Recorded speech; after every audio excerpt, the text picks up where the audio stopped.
Welcome back, everybody. For those of you just joining us, to Chesterfield, a hairdresser mom leaves her toddler girl alone in mommy's Cadillac to go into a home and style a client's hair.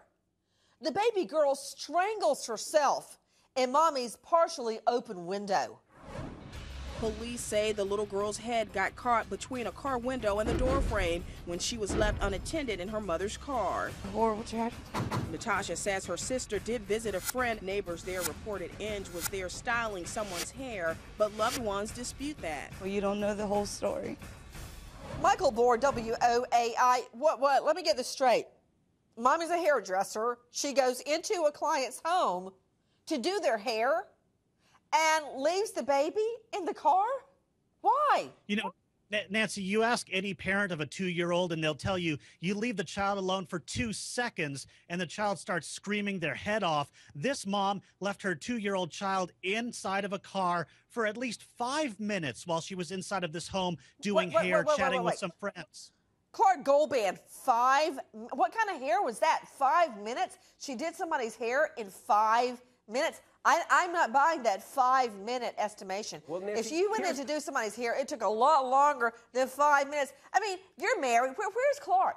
You're married, Clark. Your wife has long, beautiful, thick hair. What's she going to get done to her hair? Put a bobby pin in it in 5 minutes? Well, she was in there longer than 5 minutes. There is some question, Nancy, on exactly how long the timing was, but let me tell you this. What do you mean, this question about how long the timing is? Okay, we cannot establish if her hair actually was being done. Nancy, the suspect's dad is saying that she was simply dropping off hair products. Wait a minute. Just stop.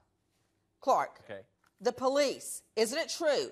Police originally state she goes in to do somebody's hair, and your defense right now is, okay, well, she left the baby alone to drop off hair, beauty products, so that makes it okay? Because Nancy, that sounds like that's what you're saying. It's not a defense. What I'm just trying to say here is that it's not clear if hair was actually being done or if perhaps beauty products were just being dropped off. Can I ask you, does that matter? So the defense is, I was not doing their hair. I was actually not putting in a permanent. That's the defense? Well, I think that's... I left her alone, but I wasn't putting in a permanent. That's certainly a question, I think, this evening for the attorneys, Ann and Randy. But it is important to note that cops say when they got there and found the child dead after its head was apparently stuck between the window and the car, they did not find a car seat, Nancy. No car seat at all was reported to be found. Okay, and that is significant because if the child had been in the car seat, she wouldn't have gotten as far as she did. Now, do we know, Clark Goldband, did mommy leave the car window cracked? What, like when you leave a pet in the car and you crack the window so it can breathe? That's the big question, Nancy. We know, according to reports, the key was in the ignition, but it seems like it's kind of just when you first turn the key, that power stays on, but the engine's not running. The big question is, how exactly did this happen? Was the window closed, then opened, then closed? Was it cracked open, and then the girl accidentally closed her head in it? Certainly questions swirling. Clark.